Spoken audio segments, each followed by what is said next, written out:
For most of my life, video games based on popular movies were nothing more than cash grabs.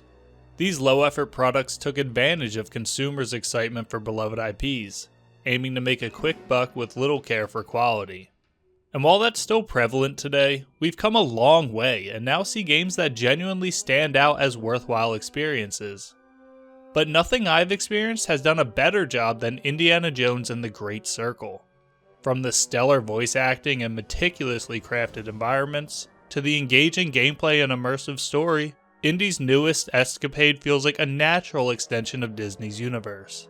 While there are issues with combat and stealth, there's no denying that the Great Circle truly encapsulates what it would feel like to become Indiana Jones. Hidden beneath layers of nostalgia is an experience that stands tall on its own merits, regardless of the IP. And that's what makes Indiana Jones and the Great Circle the perfect adaptation. With all that being said, I do believe the Great Circle was made first and foremost for existing fans. It begins with a one-to-one recreation of the opening scene from Raiders of the Lost Ark. I'm not going to pretend to be a lifelong Indy fan since I actually watched the first 3 movies for the first time days before jumping into the Great Circle. But even for me, I loved seeing the scene in gaming form despite lacking nostalgia for Raiders of the Lost Ark. I've always considered single-player story-based games to be a form of interactive movies, and it was a nice touch being able to play through the opening scene of the entire franchise. And the fan service only continues from there. There are tons of winks and nods to longtime fans, like being able to recreate the iconic movie scene by shooting the swordsman, or if you shoot the tail of your own plane, when asked what happened, Indy just responds, they got us. And I'm sure there were tons of other references that went over my head as someone new to the franchise. I think the best creative decision was to make the Great Circle a canonical entry in the series.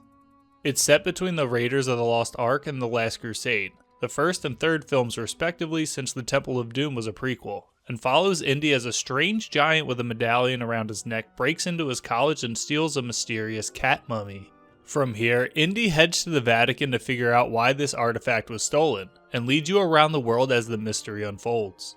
Throughout the game, characters refer back to scenes from the movies, such as the main villain crediting Indy for finding the Lost Ark, Indy finding a new notebook left by his love interest from the first movie, Marion, and Indy's new love interest asking about his past relationship, letting us know about a split from Marion that was ignored in the original trilogy. While these references are subtle and don't require you to have watched the source material, they do an incredible job at world building, letting you know that this is happening in the same universe as the movies. Going from the movies to the game, or vice versa, this is a unified vision, leading to one homogenized experience. And I love that they decided to go this route with the Great Circle. As a longtime Halo fan, the TV show was immediately off-putting by starting what the creators called the Silver Timeline, a non-canon series of events that had the freedom to disregard whatever lore they wanted to from the games. Regardless of how the series went, it's inherently less interesting for it to be its own thing with no ties to the pre-existing universe. And with the Great Circle being additive to the franchise instead of existing alone on its own island, really puts you in the shoes of Indy, feeling as if you're controlling his newest adventure. Above everything else, Indiana Jones and the Great Circle stands on its own merits without the Indy IP. I really feel like Machine Games made a good game first and foremost, before needing to rely on Indiana Jones to be the selling point. Most environments are open world sandboxes where you're required to sneak past fascists and Nazis, parkour around with the aid of Indy's trusty whip, and solve puzzles to recover artifacts as you slowly solve the mystery of the Great Circle. The puzzles struck a good balance between being too hard and the characters instantly blurting out the answer before you had a chance to try solving them, even giving you the option to snap pictures for more and more hints if you're struggling to figure it out. For a lot of objectives, there are also multiple paths to take. There is usually an optimal path that the game probably intends you to take, but I like that for the most part, you are given the tools to accomplish your objective and the freedom to do it how you please. This sort of open sandbox and freedom to tackle your objectives lead to a satisfying gameplay loop before moving you onto new environments to keep things feeling fresh. The sandbox approach also leads to fun gameplay moments. One of my favorite being here when Gina asks us to throw her a torch because she can't see, and so I throw it to her, but it doinks her right in the face, and she's just like, ow! Hey, you told me to throw it to you. Not my fault you didn't have your hands up. The Great Circle does a great job at respecting your time as well. You can rush through the main missions as fast as you want, or you can take your time and complete every fieldwork mission before moving on to the next area. The fieldwork missions are of just as high quality as the main story missions, and there are some great missions most people won't even see. But I love that you aren't forced to complete side activities to level up your character before moving on to the next main mission just to milk that playtime. There's no artificial player level you have to meet to progress. The only real character progression are in the form of adventure books scattered around the world, rewarding players that go out of their way to explore the world with small character buffs. I found the gameplay very unique, which is something I value more as I get older. I'm not saying Indiana Jones and the Great Circle is a one-of-one experience, but as someone who mainly sticks to FPS or RPGs, the only game I played that's similar was 2017's Prey. People in my Twitch chat compared it to the Dishonored series, but I haven't played them, so I can't say. Maybe I just need to expand my palette of games, but for me, the Great Circle was a nice change of pace from what I normally play. But while the gameplay was fun, it definitely wasn't perfect. My biggest issue was that the combat just felt wonky. Could just be a skill issue, but I found myself mistiming parries and just struggling a bit in some of the boss fights. It felt like stealth was almost always the best approach, and when I screwed up and got detected, I usually just reloaded my last checkpoint or allowed myself to die.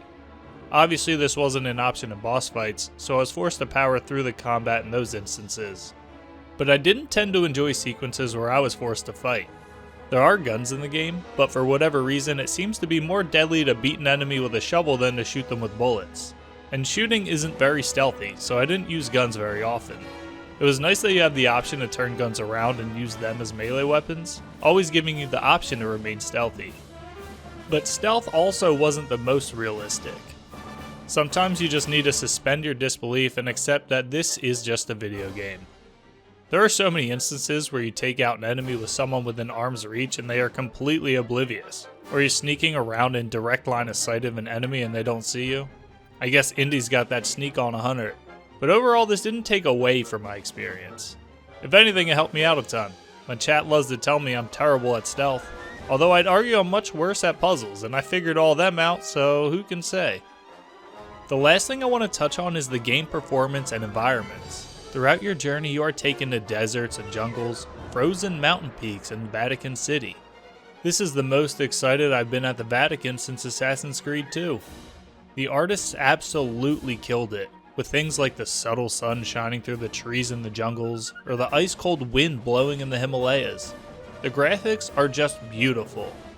Other than some minor dips and cutscenes, everything ran at a stable 60 FPS for a buttery smooth experience. In a world where heavy-hitting games still get released at 30 FPS on the world's most powerful console, I really appreciate how polished Indiana Jones and the Great Circle was. Not to mention how incredible of a job Troy Baker did voicing Indy. Machine Games used Harrison Ford's likeness, however they opted for a different voice. Harrison Ford is in his 80s after all. But you honestly can't even tell. If I didn't already know that Troy Baker voiced Indy, I would have just believed Harrison Ford actually achieved eternal life from the Holy Grail. It's actually scary how good Troy Baker's Indy impression is. Indiana Jones and the Great Circle is a game I wasn't even planning on playing. With no prior exposure to Indiana Jones, it just wasn't on my radar. But after seeing glowing reviews, alongside the fact that I had access to it via Game Pass, I spent a weekend watching the first 3 movies with my dad and was ready to be wowed. And wowed I was. Not everyone will play the Great Circle and come to the same conclusion I have, but I think everyone can at least acknowledge and appreciate how true to the universe the Great Circle came to be. Whether you're a lifelong Indy fan or someone new to the franchise, I think Indy's newest adventure has something to offer for everyone. And that's why I think Indiana Jones and the Great Circle is the perfect adaptation. But this wasn't the only game based on a movie franchise I've played recently. I actually beat Star Wars Knights of the Old Republic for the first time earlier this year. If you want to hear my thoughts on that experience, click the video on your screen now.